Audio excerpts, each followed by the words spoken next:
Alors vidéo pour voir un peu comment se passe l'évaluation dans Pronote. Donc notamment en troisième où on évalue, on rentre les notes et les compétences. Donc avant cela, on va voir un petit peu comment fonctionnent les référentiels. Donc on va aller dans compétences, référentiels. Donc dans un premier temps, ils apparaissent par domaine tels qu'ils sont dans le livret numérique. Nous, ce qui nous intéresse surtout, c'est par matière. Donc on va aller dans référentiel par matière. Donc ici, vous avez toutes les matières. Si jamais les matières n'apparaissent pas dans cette liste, on peut rajouter un référentiel. Donc ensuite, on clique sur la matière. Donc de base, il y a déjà des compétences qui sont écrites. Donc on peut, avec cette petite icône, fermer ou ouvrir les différents domaines.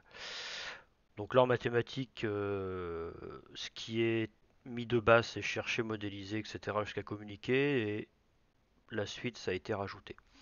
Donc il y a trois niveaux. Il y a le domaine. Vous avez un sous-domaine ici. Et après, on peut mettre dedans les différents items que l'on va évaluer. Alors on peut ne mettre que des sous-domaines. On n'est pas obligé d'aller jusqu'au niveau 3 du niveau de détail. Alors après, au niveau de la création, saisir un élément. Donc on va entrer le nouveau domaine. Bon, alors là, il me déplie tout à chaque fois, donc c'est pas évident. Donc il se met à la fin.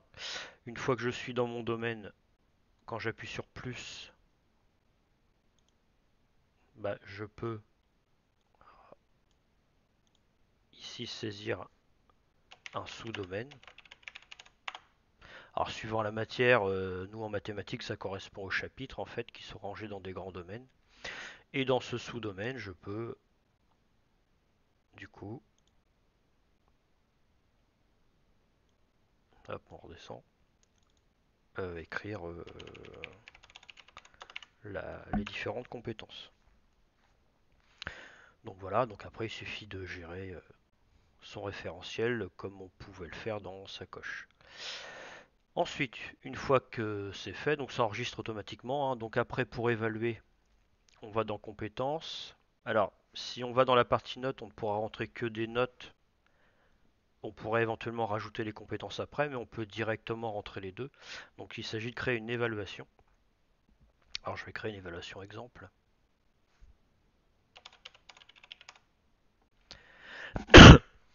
Donc, euh, les dates, le trimestre, etc. Donc ici, on va rajouter les compétences.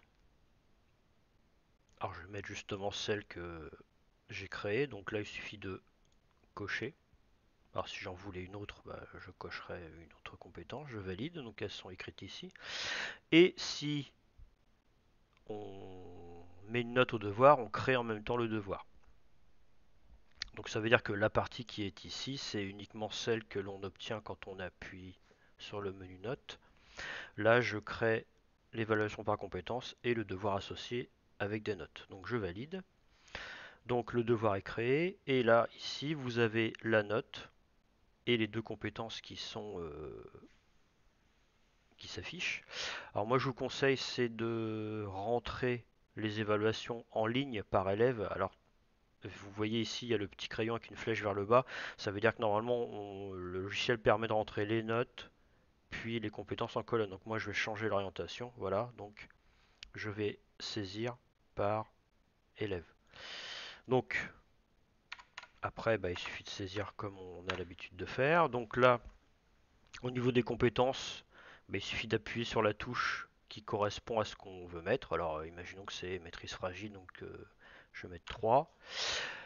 Et ensuite, ici, bah, je vais mettre maîtrise satisfaisante 5 par exemple. Etc. etc. Donc au fur et à mesure, ici on a une barre des résultats qui ne donne pas grand chose finalement. Cette colonne-là ne sert pas à grand chose. Et une fois qu'on a fini, bah, c'est pareil, hein, ça enregistre automatiquement. Et votre évaluation est créée. Donc après, moi si je veux revoir une évaluation que j'ai déjà faite, par exemple le contrôle numéro 1, bah voilà, vous avez le tableau avec tout ce qui a été rempli. Donc le A c'est pour absent. Et puis on retrouve ce dont ce que l'on a l'habitude de voir habituellement. Voilà.